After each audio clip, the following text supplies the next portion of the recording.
विस्ताराने नेपाळच्या रसुवा या तिबेट सीमेवरच्या जिल्ह्यात अचानक आलेल्या प्रचंड पुरामध्ये बळी गेलेल्यांची संख्या 160 वर पोहोचली। या पुरामुळे 750 पर्यटक बेपत्ता असून त्यामध्ये 133 भारतीयांचाही समावेश आहे। तसंच अनेक गावच्या गावं या पुरामध्ये वाहून गेलेत।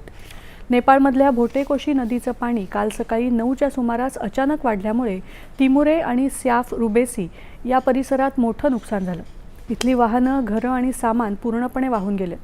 हिमनदीच्या पायथ्याशी असलेला हिमतलाव फुटल्यामुळे हा पूर आला असावा असं राष्ट्रीय आपत्ती निवारण दल NDRFनं म्हटलं आहे। अनेक मदत पथकं तैनात असून आतापर्यंत काही जणांची सुखरूप सुटका करण्यात आली असून 41 जणांवर विविध रुग्णालयांमध्ये उपचार सुरू आहेत। 14 हेलिकॉप्टर्सच्या मदतीने बचाव कार्य सुरू आहे। या पुरामुळे कैलास मानसरोवर यात्रेवरही परिणाम झाला असून अनेक यात्रेकरू अडकले असल्याची भीती व्यक्त होते। मानसरोवर यात्रेसाठी गेलेल्या तामिळनाडूमधले 37 पर्यटक बेपत्ता असून ईशा फाउंडेशनचे 77 सदस्यही बेपत्ता आहेत।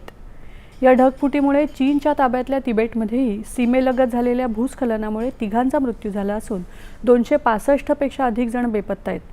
दरम्यान भारतीय दूतावासानं बेपत्ता पर्यटकांच्या मदतीसाठी आणि माहितीसाठी पुढील हेल्पलाईन क्रमांक जारी केले आहेत।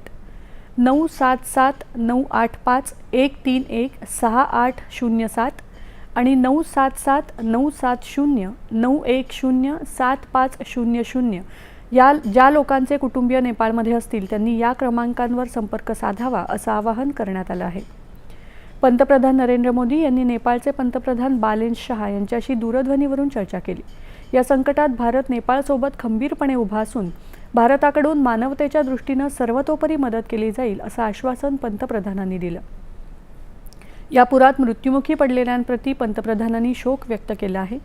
भारतीय हवाई दलाची C-17, C-13 OJ आणि C-295 ही विमानं बचाव कार्यासाठी सज्ज ठेवण्यात आली आहेत। औषधं आणि इतर तातडीचं सामान आधीच नेपाळला पाठवलंय। NDRFची 9 पथकं बिहारमध्ये आणि 11 पथकं उत्तर प्रदेशमध्ये तैनात आहेत। बिहार आणि उत्तर प्रदेश या दोन्ही राज्यांना हाय अलर्ट देण्यात आलाय। बिहारनं नेपाळच्या सीमेलगत असलेल्या 6 जिल्ह्यांमध्ये दक्षता पथकं ठेवली आहेत।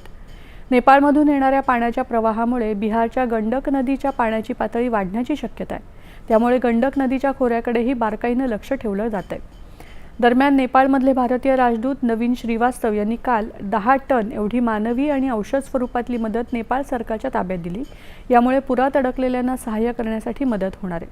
जागतिक बँकेनंही 25 अब्ज अमेरिकी डॉलर्स एवढ्या मदतीची घोषणा केली आहे। नेपाळमध्ये निर्माण झालेल्या पूर परिस्थितीमुळे